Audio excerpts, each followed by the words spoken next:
My stepdad, the murderer. My mother's first boyfriend, Jim, was an asshole. I was 10 when they met at church. She was the new in-town single mother, and he was the boyishly handsome drummer of the worship band, and they struck up a relationship. He wasn't what I would call her type, but I think she liked him because a sweet old laid-back good old boy. He had a steady job and was good at fixing things, and he at least made an effort to have a relationship with me. On top of that, he was born and raised in the small town that we lived in, friend or family to just everybody around. All in all, he was a damn good husband material. Then came the trouble. See, Jim was an alcoholic. When he started courting my mom, the drinking wasn't an issue. He had been upfront with her about his status, but he didn't make a habit of drinking, at least when we were around, and made it clear that it wasn't part of his life anymore. That changed after the wedding, apparently. The stresses of married life are simply too much for any sober man to bear. I've met many alcoholics in my life, most of them related to me, and it's a special sort of dread that washes over you as a child when you suddenly realize you're stuck with another one.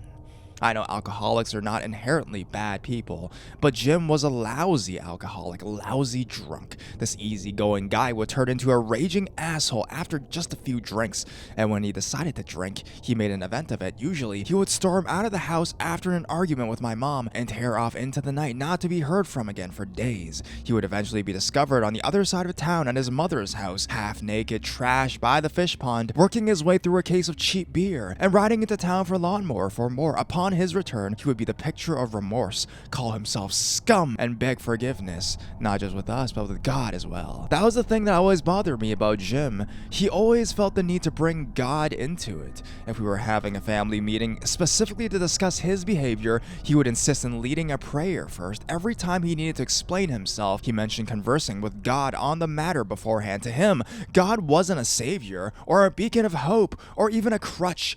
God was a defense attorney. No matter what kind of shit Jim got himself into, God would be on his side to pull him out. More than that, though, and this is what I truly believe, he only seemed to talk about God's mercy and forgiveness when, in reality, he needed that from my mother and I, as if bringing up Jesus' love would soften our hearts to his struggles, as if suddenly we would remember we were Christians and good Christians don't stay mad at their husbands. That strategy worked for a while, but the novelty wore off soon enough. He went to AA meetings now and then. He would come home insisting that he was enlightened, reborn, on the road to being clean, but never attended frequently enough to get results. The marriage lasted 7 tense years, punctuated with stress-induced benders every few months, followed by more empty promises. My mom tried to play the supportive Christian wife for a while before finally giving up and switching to full-on resentment. The fights were never physical, but they were ugly, and sometimes they got so loud that I was worried someone would throw a punch. Finally, my mother ended things with him. The divorce was quick and quiet. By then, I think they had grown tired of each other and were relieved to part ways. She took the house, he took the Chevy Trailblazer, and that was that. My mom recovered nearly overnight and was happy to start her life again. A few months after their divorce, we heard Jim had gone remarried. Cindy was a friend of ours from church, and we had always been close for years. Though it was no secret to anyone, she had always had a crush on Jim. Cindy was never married before, barely dated, and landed her dream guy. We couldn't have been happier for her. For Jim's part, my mother and I decided to be optimistic. Maybe he'd really cleaned up his act if he took with such a good, sweet woman as Cindy. Well, a few years pass, I'm well into college by this point, and mom is living with her new man in a different city. Suddenly, one day I get a message from a friend from high school. "Did you hear about Jim?" I asked her to go on, already rolling my eyes as what it could be. As she started telling me what happened, my smugness turned to horror. Jim and Cindy have been having issues for a while, reportedly over money. The incident started when Cindy went to Jim's trailer. Apparently, she had recently moved out and was returning to pick up some things. Cindy's 22-year-old niece was with her to help. Jim had claimed he was going into rehab, so they were surprised to walk in and see him sitting there drinking on the couch. The couple began arguing, leading to the woman leaving the house and driving away.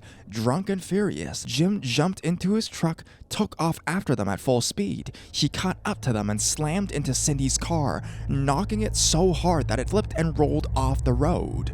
Realizing what he had done, Jim backed away and sped off into the other direction to hide. Cindy was in critical condition for days before she was declared stable. Her niece died instantly. Jim was found hiding out in some farmland a few hours after the incident and was swiftly charged with murder, DUI, and fleeing the scene among other things. The city's golden boy had just sunk himself into a whole lot of shit, and not even D.A. Christ could get him out of this one. This story is awful and upsetting for a lot of reasons, not at least which was being two innocent women were so viciously attacked by this drunk idiot that it all happened to people I knew. But the one thing that still chills me is the car Cindy was driving was a Chevy Trailblazer, the very same Chevy Trailblazer that Jim got in the divorce. My mom's old car, the car I learned to drive in.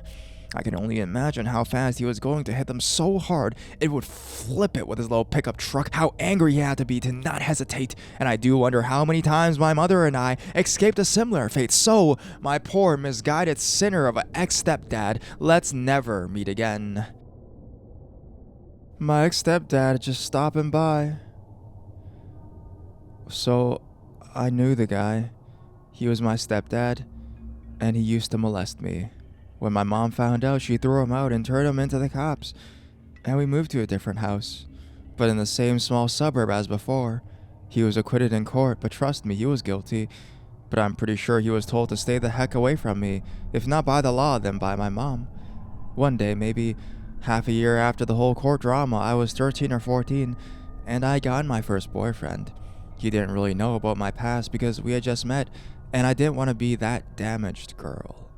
So this particular day, my mom was at work. It was a weekend, and she sometimes, but not often, had to work weekends. I'm sitting in my new house with my new boyfriend. It is his first visit to my house. It's all good. Suddenly, the doorbell rings, and I run out and open. Again, it's the suburbs. Couldn't be a freak or anything, right? And it's my friggin' ex-stepdad, just standing there, smiling. I know now, and also then, that I should just close the door, lock it, and call someone, but I'm scared of him, like to the point where I'm certain that he'll get what he wants to, because he has that crazy stare that somehow makes that kind of person able to do anything. He had this big duffel bag in his hands, and I think all kinds of stuff, like he's gonna kill, or rape, or just luckily maybe even just beat me up, but then just hands me the bag and says, "I found some of your and your mom's magazines. I thought you'd like to have them."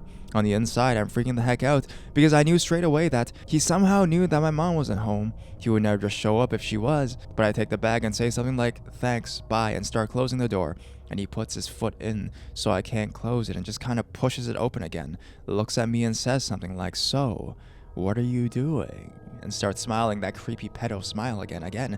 I should have just yelled for my boyfriend sitting in the living room, but I feel like if I drag him into all that drama, he'll just dump me, and I'm too embarrassed. So instead, I go in my own combat mode, moving closer to my stepdad and say, "I'm with my boyfriend," and point to my boyfriend's shoes in the hallway, and then he gets a new look on his face. Actually, I don't think I'd ever even seen it before, but as soon as I saw, I knew I effed up some creepy plan he had. It's like something inside him just shut down, and he stopped having that creepy smile on his face.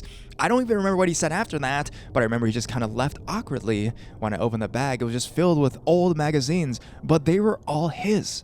I called my mom at her work straight away and told her he'd stop by, and she came home and called him and yelled at him for like an hour. I never saw or heard from him again, but I can't really shake the thought that what he would have done to me if I hadn't just got my first boyfriend on a visit for the first time. My stepdad's worst decision. So a few years back, during my senior year of high school, my stepdad made a very poor decision. His decision has caused a lot of pain and suffering for my mom and I, and we are both still counseling for PTSD and anxiety disorders. Just for a little context, my parents got divorced when I was 7 years old. I'm also a female, if that matters to anyone. I was used to them dating other people, and I was actually very happy for my mom when she told me she's met somebody until I met him. As soon as I met this guy, we'll call him Don, I had a horrible feeling in my gut. Don was originally from Florida, and he moved to Kentucky right before he met my mother, leaving behind his ex-wife and son. He was a weirdo in every sense of the word, always trying to start an argument over petty topics, or walked around shirtless with his strange nipple rings out while my friends were over. Although he was weird, he was never threatening or abusive at all towards me or my mother, that is, until one night right before my mom's birthday. I remember the night clearly. It was my best friend's birthday, and I was waiting for her to come pick me up to go to dinner. My mom and Don also had plans to go out and watch the UK-Florida basketball game. As an only child, my mom has always been very protective over me, so she wanted to wait until I left with my friend before she left with Don. This, for whatever reason, really pissed Don off, and he stormed out of the house without her. I left shortly after. I returned around 4 or 5 hours later, and Don had not come home yet. My mom acted very weird and nervous when I asked about him, and just ushered me off to go to sleep. As I was sleeping, I was woken up by my mom screaming my name. obviously disoriented. I groped around for my phone, thinking I've overslept and was late for school or something. When I checked the time, it was near midnight. My mom screamed my name again and told me to shut the door and call 911. This is pretty much when shit hit the fan, and jumped to slam my door and lock it. Right as I did this, 3 gunshots flew out through my bedroom door, narrowly missing me. I grabbed my phone and jumped to the other side of my bed and laid on the ground, hoping to avoid any more bullets. I barely had any time to get out my address and inform them that someone was trying to kill me before I heard my mom scream one last time before 2 more gunshots rang out. Everything felt silent, and I had a horrible feeling that someone had just murdered my mother. I got up from the floor when I heard the person being thrown themselves against my door in an attempt to break in. All that was running through my mind was to get to my mom and staying alive. Eventually, he broke my door down, and I was horrified to see it was my stepdad. His eyes were glazed over as he grabbed me by my shirt collar and pulled the barrel of the gun to my head. I screamed and fought as he said over and over, "Is this what you wanted?" At this point, a lot of details get hazy, as I had a ridiculous amount of adrenaline pumping throughout me, but I somehow managed to back him up and push him down onto my bed. I used both my hands to hold his hand with the gun away from me and tried with all my might to get it up against his head so I could blow his brains out. We struggled like this for a while until my mom came inside, gunshot wound to the neck and stomach, and laid across the gun while telling me to run. I hysterically ran to my front door and up the street to my neighbors. I scared them half to death, but I was right to redial 911 and tell them exactly what was happening. As I was with my neighbors, my mom was still in my room with my stepdad. She said this is when she became very weak from blood loss and rolled off of him onto the ground. She asked why he was doing this, and he simply put the gun in his mouth. She took the opportunity to run out the front door, right in the arms of a policeman. In the end, the police ended up having to stand off with Don as he barricaded himself inside. He made the mistake of pointing a gun at them, and they blew half his dick off and then arrested him.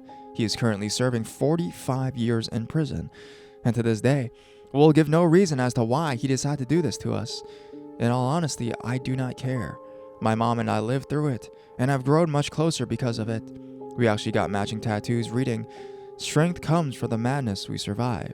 So Don, I really hope everyone in prisons enjoys you and your half penis.